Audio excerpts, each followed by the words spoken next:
ഇന്നൊരു 5 കിലോൻ്റെ കേക്കിൻ്റെ വർക്കായിരുന്നേ. അപ്പോൾ അതിൽ ഒരു കേക്ക് ആദ്യം ഓർഡറിലായിരുന്നു കേട്ടോ, വേഗം കൊടുക്കണമെന്ന്. അപ്പോൾ അത് ആദ്യം വേഗം വർക്ക് ചെയ്യാമെന്ന് കരുതി. പിന്നെ ഒരിക്കൽ ഇതുപോലെ മലേഷ്യയിൽ നിന്നാണ് എനിക്ക് ഓർഡർ വന്നിട്ടുള്ളത്. അപ്പോൾ ആ കുട്ടി കിർബന്തിനി അറുമുഖം എന്ന് പറഞ്ഞൊരു കുട്ടി, ആ കുട്ടിയുടെ പേര് മറക്കാൻ കഴിയില്ല, കാരണം അത് നല്ലൊരു പണിപാളിയ ഇതായിരുന്നു കേട്ടോ എനിക്ക്. അപ്പോൾ ആ കുട്ടി കേക്കൊക്കെ മ്യൂസിക് തീമാണ് പറഞ്ഞത്. അതിന് ശേഷം എനിക്ക് ക്യാഷ് എമൗണ്ട് എനിക്ക് ബാങ്ക് വഴി അയച്ചെന്നു, എല്ലാം ചെയ്തു. പക്ഷെ കറക്റ്റായിട്ട് ഞാൻ ആ ദിവസം അങ്ങോട്ട് മറന്നുപോയി. അതിൻ്റെ പിറ്റേ ദിവസം അത് കഴിഞ്ഞിട്ടുള്ള ദിവസമാണെന്ന് കരുതിയെടുത്തത് കേട്ടോ. നല്ല രീതിക്ക് മറന്നുപോയി. കുട്ടി രാവിലെ 10 മണിയോടെ എനിക്ക് കേക്കിൻ്റെ ഫോട്ടോ വിട് പറഞ്ഞു.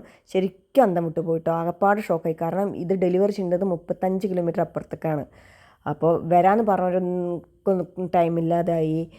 പിന്നെ നമ്മൾ ആ കുട്ടീനോട് പറഞ്ഞു 5 മണിന്നുണ്ടെങ്കിൽ ഞാൻ അതവിടെ എത്തിക്കുക, അല്ലെങ്കിൽ ഞാൻ ഈ നാട്ടിൽ ആർക്ക് വേണമെങ്കിൽ ക്യാഷ് പേയ്മെൻറ്റ് തിരിച്ചു കൊടുക്കാമെന്ന് പറഞ്ഞു. അപ്പോൾ വേണ്ട, 5 മണിയാകുമ്പോൾ എനിക്ക് എത്തിച്ചെന്നാൽ മതി പറഞ്ഞു.